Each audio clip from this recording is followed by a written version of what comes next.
This is Cerebral Cinema. Movies of the mind. I was hired to find a blackmailer, and I did.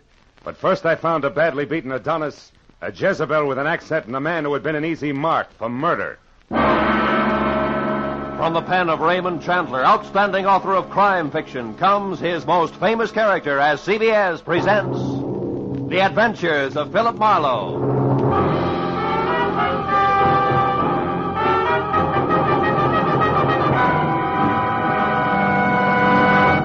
And now, with Gerald Moore starred as Philip Marlowe, we bring you tonight's exciting story, The Easy Mark.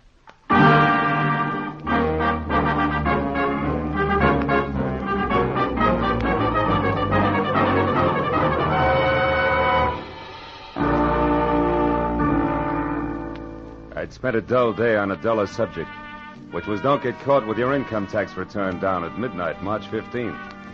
After calling time for a thick steak designated to bolster the stamina of a private detective, but nevertheless non-deductible, I reluctantly headed back to my office where I found both my conscience and the long Form 1040 still waiting, which meant there was no way out. The dull day was going to stretch on into the night, but then I got a break, because my telephone rang and the call was from one Mrs. Corey Gilbert, a prospective client who wanted action in a hurry. Marlowe, you've got to move fast. I just found out that my husband, Ross, will be at 3806 Melrose Avenue in 20 minutes, and I know that means trouble. Well, just for size, Mrs. Gilbert, how do you spell trouble? With a capital B, as in blackmail. There's no time for details now. Just get to that address and find out who Ross is meeting with. Only hurry, Marlowe, please. Well, hurry after what, Mrs. Gilbert? I've never met your husband, remember? Oh, yes. Well, he's tall, dark eyes, dark hair, very handsome. And the blackmailer, short, stocky, and repulsive, I suppose. I've never seen the blackmailer. All right, Mrs. Gilbert. Where can I reach you? Well, I live at 439.5 Ogden Drive. Ogden The Drive. phone number is Gladstone 8195. 8195. All right, Mrs. Gilbert, I'll call you. Thanks. Oh, and Marlowe. Yeah? Hurry, will you? You see, I love my husband.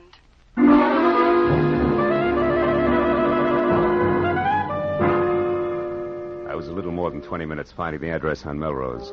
But when I finally pulled up and parked away from the place, I figured being late didn't matter because number 3806 turned out to be an unfinished house set deep in an acre of building materials. I was about to head for a telephone and get an explanation from a confused lady named Corey Gilbert when a lot of noise from what would someday be a living room changed my mind. Then I knew that my client had the right address after all, because there in the pale light of a slice of moon, taking the last of an awful beating from a thin man with a thick beard and a lot of muscle, was Ross Gilbert. Dark eyes and dark hair, like she said, but no longer very handsome. Don't hit me again. Stop worrying, Gilbert. I'm almost through with you except for this. A present from Nanette. And just one more from Nanette.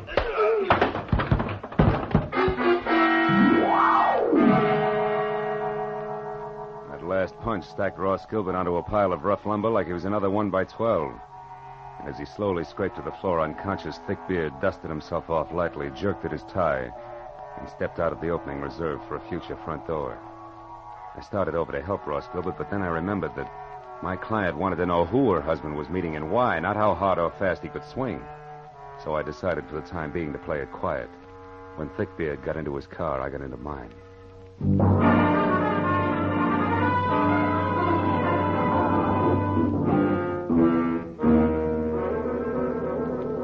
I followed him all the way to Beverly Hills, where he pulled to a stop in front of the Camden Arms Court.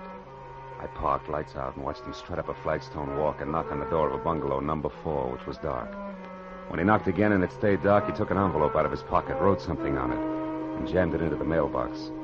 Then he got back into his car and started away fast. I walked up to the bungalow and helped myself to Thickbeard's empty envelope. On one side, scrawled in pencil and smudged, was the telephone number Sunset 31676. On the other, payment delivered okay, Plumber. Plumber, huh? I shoved the message into my pocket, struck a match, and started looking for a name on the front door. But then a cab pulled up, and a moment later I had help. I can be of some assistance, perhaps? Yes, I was just... Oh. Nanette? Oui. Nanette Lamarck. But I do not know you, monsieur. No, you don't. I think if you will stop staring and begin talking, we will do much better. Who are you? Philip Marlowe. A friend of Plummer's. He asked me to deliver a message for him. Do I go on? Of course, Mr. Marlowe. But please come inside. It is so much nicer there.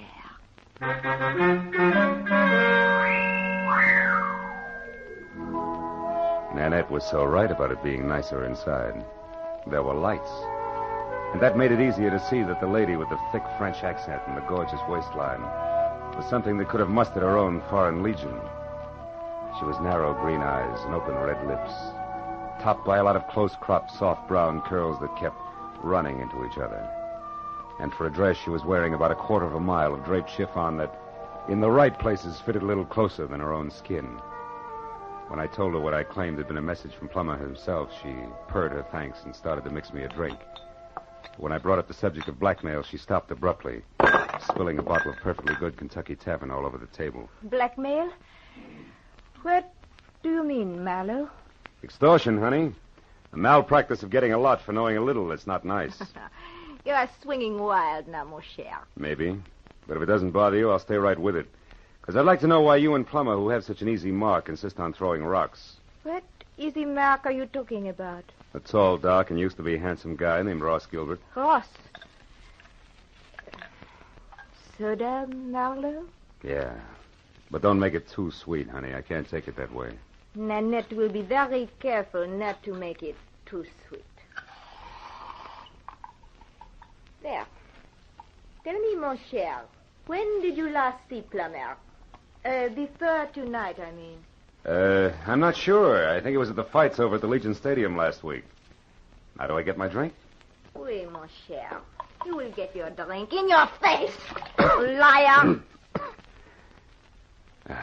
Tell me, Frenchie. Is that pearl handle 32 considered the very latest along the Champs-Élysées? You have lied to me, mon ami.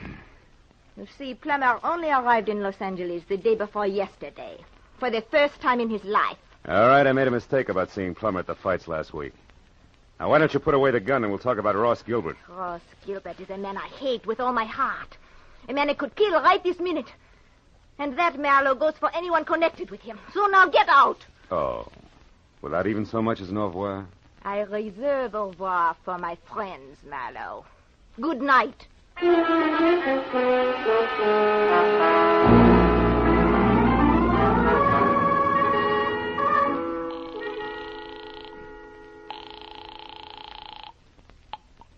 Hello? Marlowe, Mrs. Gilbert, is Ross all right? Ross isn't here, Marlowe. What happened to him? He ran into an ugly beating at that address on Melrose. Something nasty from out of town named Plummer is responsible. Ever hear of him and/or an imported Jezebel called Nanette Lamarck? No, I haven't. But what about Ross? What's wrong with him? Nothing that a pound of beefsteak and enough liniment can't cure. But before we worry about Ross, Mrs. Gilbert, one more thing. It's a phone number I found on the back of an envelope that belonged to Plummer. Number is Sunset 31676. What? Somebody you know? Yes, someone I know very well. It's the telephone number of my ex-husband, Emery Marsh. Emery Marsh, huh? Fancy dress designer on Wilshire? That's right. But what's he got to do with all this? Emery only met Ross once in Mexico, a party at Ensenada. Yeah, well, look, Mrs. Gilbert, why don't we postpone collecting Ross until I find out a little more? Where does your ex-husband Marsh live? In Santa Monica. But there's a good chance that he's still at his place on Wilshire. He does most of his work at night. Well, then Wilshire Boulevard's my next stop. I'll try to make it a quick one. Goodbye.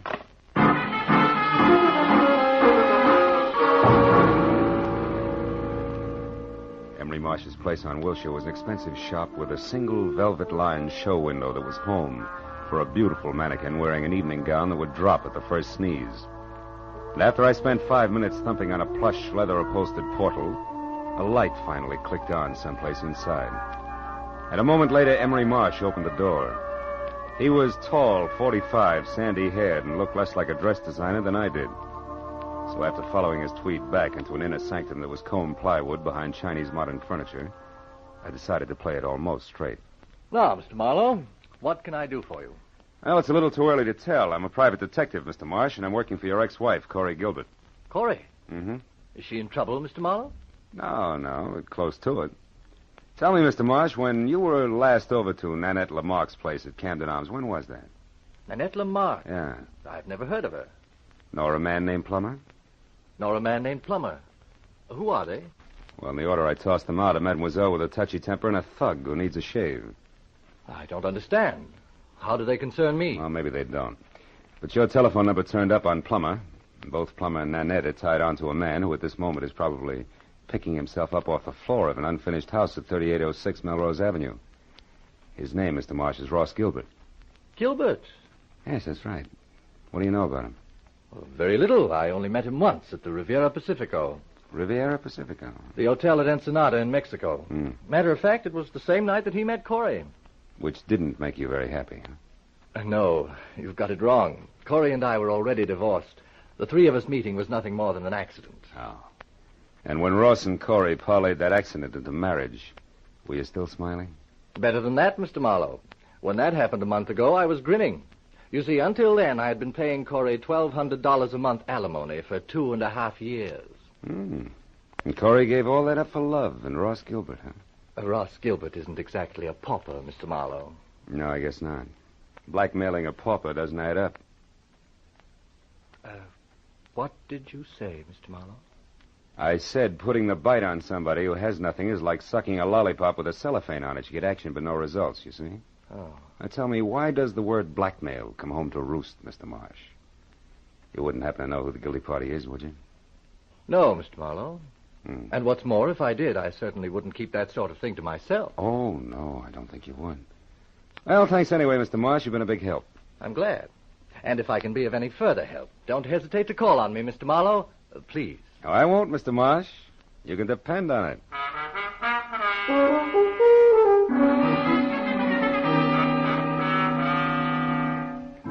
All the way from Wilshire Boulevard to Mrs. Gilbert's place on Ogden Drive, I kept wondering who wanted how much out of Ross Gilbert and why. About 20 minutes later, when I pulled up in front of the house, I started concentrating on my client, who had to be the woman standing next to a green coupe in the driveway and waiting in double time.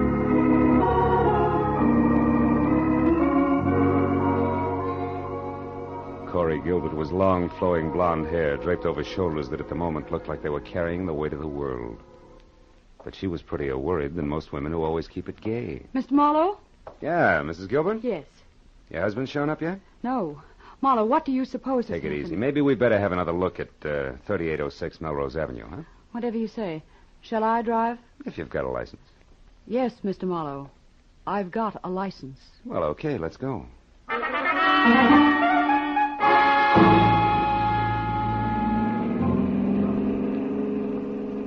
The way we took off in Corey's Nash, I wasn't sure whether her license was for driving a car or an airplane. And while she kept it 83.5 AAA on the accelerator, she talked about her husband and why she was worried. By the time we were near the place, I knew all about the party in Ensenada, their whirlwind courtship, and what a fine guy Ross Gilbert was.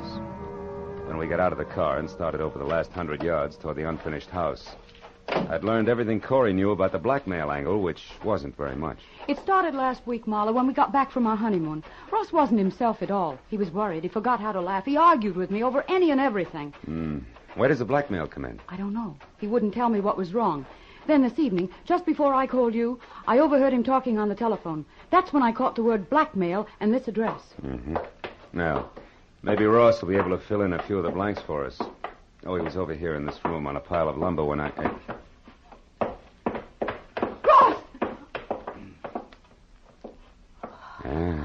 Plummer must have done a lot more damage than I figured. Ross! Ross! Take it easy, baby. Marlowe, what is it? Is he... I'm afraid he is, Corey. That man, he beat him to death. No, Corey, that round hole in Gilbert's chest wasn't made by a fist. From where I stand, it looks like a .32 caliber bullet.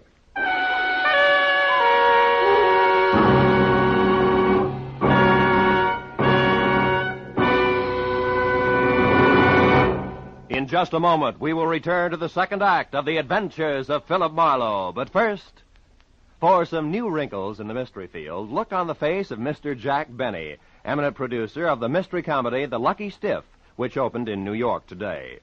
Although Mr. Benny's stars are Dorothy Lamour, Claire Trevor, and Brian Donlevy, Jack's face is covered with new wrinkles because he couldn't be in New York to sell the tickets himself. He's remaining in Hollywood to appear tomorrow night on CBS on The Jack Benny Show with Mary Livingston, Don Wilson, Dennis Day, Phil Harris, and Rochester. So be sure to listen. And now, with our star, Gerald Moore, we return to the second act of Philip Marlowe and tonight's story, The Easy Mark.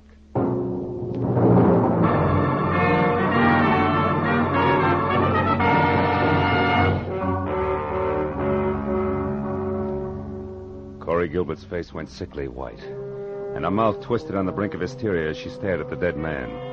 I turned her away from it and led her to a window. She did the fastest job of pulling herself together I'd ever seen.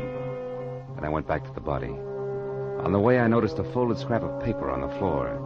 It was a page torn out of a desk diary, but all that was written on it was the address of the unfinished house we were in. I looked down at what had once been Ross Gilbert.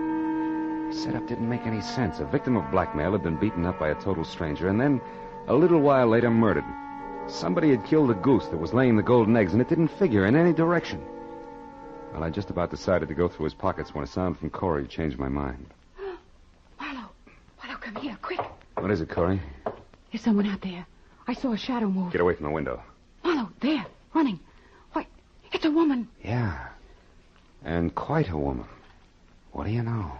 She's crossing the street now. Who is it, Marlowe? Who is she? Character as French as Milani's 1890. Only she's more like nitric acid than salad dressing, Corey. Her name is Nanette Lamarck. She's getting in that car. Aren't you going to stop her? No. I've got a line on Miss Lamarck. I can find her. But she was hiding here. She could be the one who shot Ross, couldn't she? Easily. In fact, right now, she's the odds-on favorite. But she's also cagey, and we'll have better luck if we get her on home ground where she'll talk. Besides, there's a big chunk of this business that doesn't follow. What do you mean? Well, look, the murder came out in reverse. Ross was paying off. So he should have been the killer instead of the corpse. Which means there's more than blackmail involved. I don't know what you're talking about. All I know is he's dead, and that woman killed him. Maybe. Come on, Corey, let's get out of here. Where are we going? Well, first you take me back to my car, and then I got a job for you to do. What kind of a job? Well, I found this page ripped out of a desk diary, probably Ross's. I want you to go through all his things and find that diary for me. There might be something else in it that'll give us a connection. All right. Where are you going? I'm going to pay a call on Nanette. Only this time I'm bringing my own welcome mat. I think I'll need it.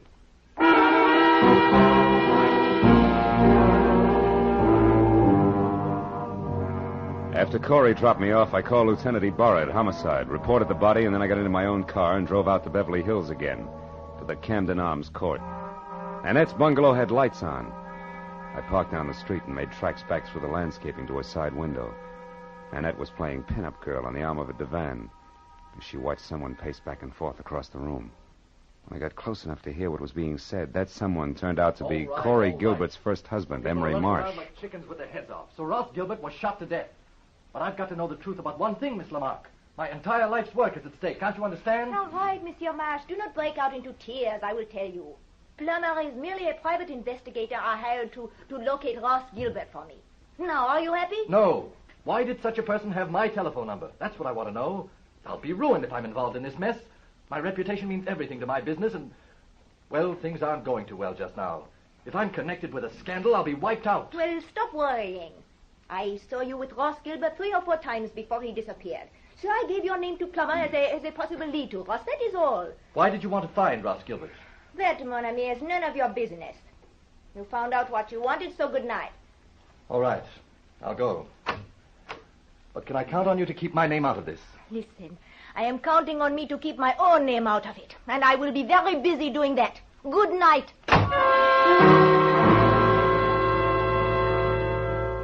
I plastered myself up against the side of the house and watched Emery Marsh leave. He looked anything but happy over the result of his interview with Nanette, but I figured I had the benefit of experience to work with and less to lose than he had. So I waited until he was out of sight, and then I stepped up to the door, braced myself, and tried my luck.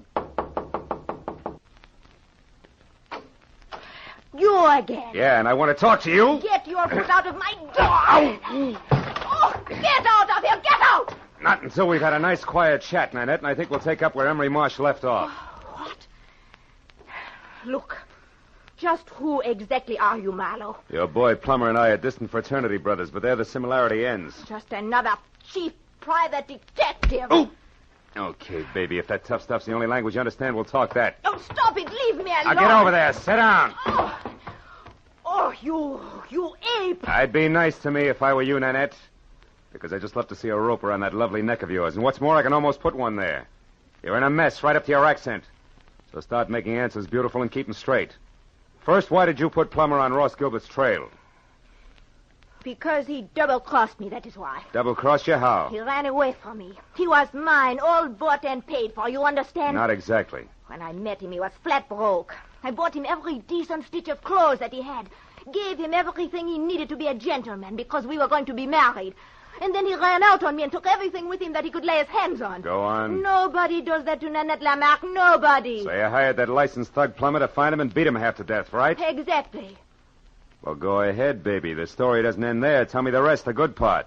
About how you waited until Plummer got through with him, and then you went down to that unfinished blueprint out of House and Gardens and killed him. No, that is not true. I did not do that. Why, I could not. That's no bigger lie than the rest of it. Where's that pearl handle 32 of yours, Nanette? And don't reach for it. Just tell me. What do you want with I me? want to see if it's been fired. Now, where is it? Hold it, Jack. Oh, fine. Plummer. Miss Lamarck might not like for you to see her gun. Oh, I thought you would never get here. Who's this character, Miss Lamarck? Another private detective. Marlowe by name. No kidding. Well, we got a lot in common, haven't we, Jack? Yes. We've each got 2 arms and 2 legs. And the name is Phil. Oh, that's the way it is, huh? Well, listen, Jack. You got no business here in the first place. For 2 cents, I'll chop you down. You're even cheaper than I figured. Why, and you you can put big- away that big, nasty gun, too, because I got you cold. That envelope you stuck in Nanette's mailbox tonight had a slip of paper inside, one of your old clients. Huh? What are you talking about? Can't you guess? Hey, you want to see it? Well, yeah, let's have a look at that. Okay. Take a good look. Come on, drop the gun, Plummer. Come on, drop it. My arm! All right, now, fold up. There's your bargain basement detective, Nanette. You didn't get your money's worth, did you? Now, shall we take a look at that pearl-handled gun of yours?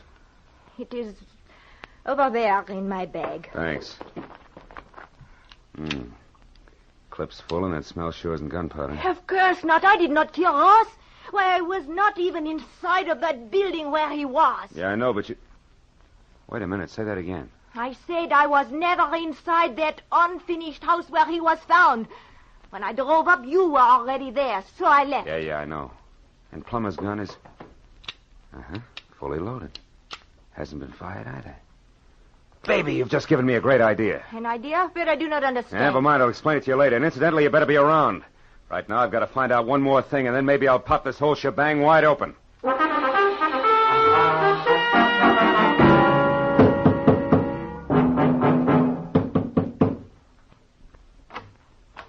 Mr. Marlowe, Good evening, Mr. Marsh. Lucky to find you still working, huh? late hours are a habit with me these days. Come in. Thanks. Mr. Marsh, I've come back for that help you offered me earlier this evening. I see. Well, the offer's still good. Fine. I think your ex-wife, Corey, is lying to me.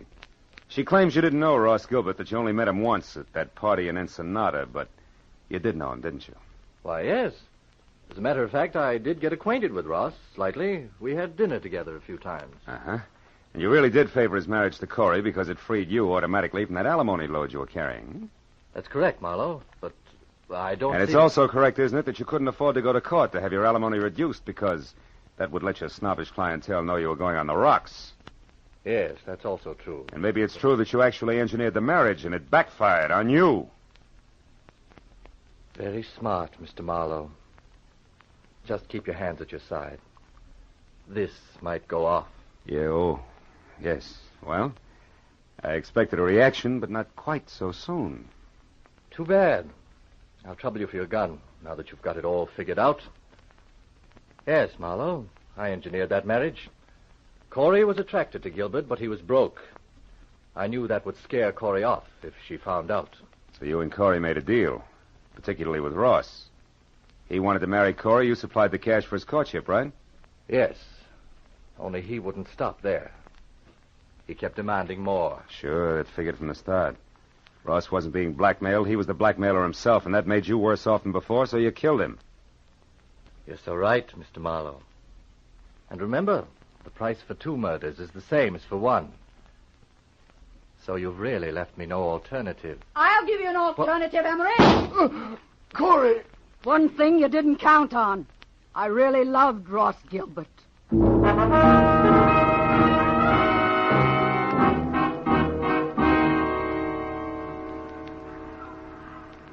I guess that winds it up, Corey. Emery's in the hospital, and Nanette and Plummer are both in the clink. Too bad I only hit Emery in the hand. I never could trust my aim. It's always been bad, in a lot of ways. It was good enough tonight, baby.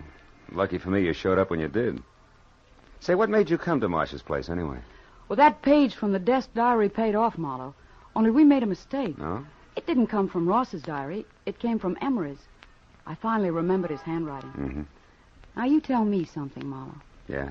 How did you know Emery was guilty? Oh. Well, he made the oldest slip in the book. When he was talking to Nanette, I overheard him say that Ross had been shot. Emery had no way of knowing that Gilbert was dead or how he'd been killed unless Nanette told him. And for a while I thought she had, but then I found out that she couldn't have because she'd never been inside the house where we found Ross. So it had to be Emery. Sure. I see. Well, Marlowe, what does a gal say at the end of a night like this? Thanks or something? Just thanks will be enough. I got to do my income tax. Can I give you a lift? No. No, I'll walk a while. I've got some thinking to do about marksmanship. But call me sometime later on, will you? Just to see if I'm shooting in the right direction. You can count on it, Corey. Thanks. Good night, Phil.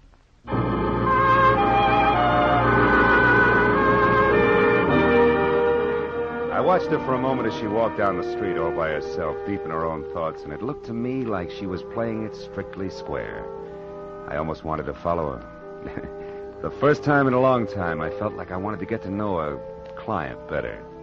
But March 15th can slip up awfully fast, and that long-form 1040 was still unfinished and waiting for me in my office. So I decided to go back and work on my income tax and play it strictly square, too. After all, that's really the easiest way in the long run. Yeah, I keep telling myself.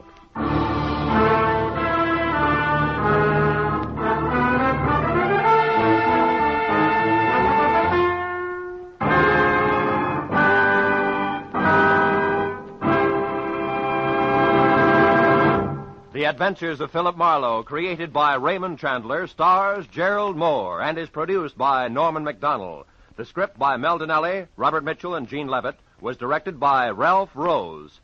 Featured in the cast were Sylvia Sims, Lorette Filbrandt, Ken Harvey, and Paul Duboff. The special music was by Richard Orunt. Be sure and be with us again next week when Philip Marlowe says... There was a man with a bad heart, a telephone number scribbled on a cash register receipt, and a corpse on the other side of town. But I couldn't see the connection between them until I realized they were all tied together by the same long rope, worth $30,000.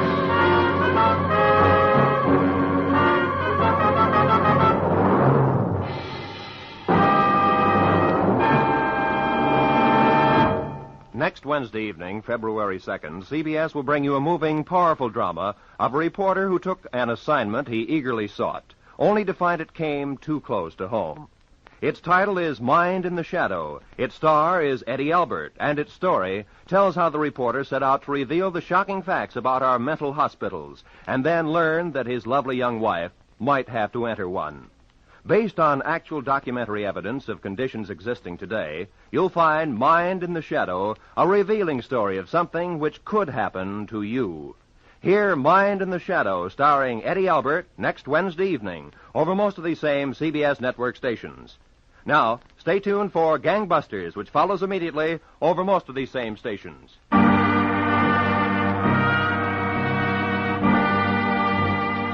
This is Roy Rowan speaking for CBS, Jack Benny's new address, Sunday night on CBS, the Columbia Broadcasting System.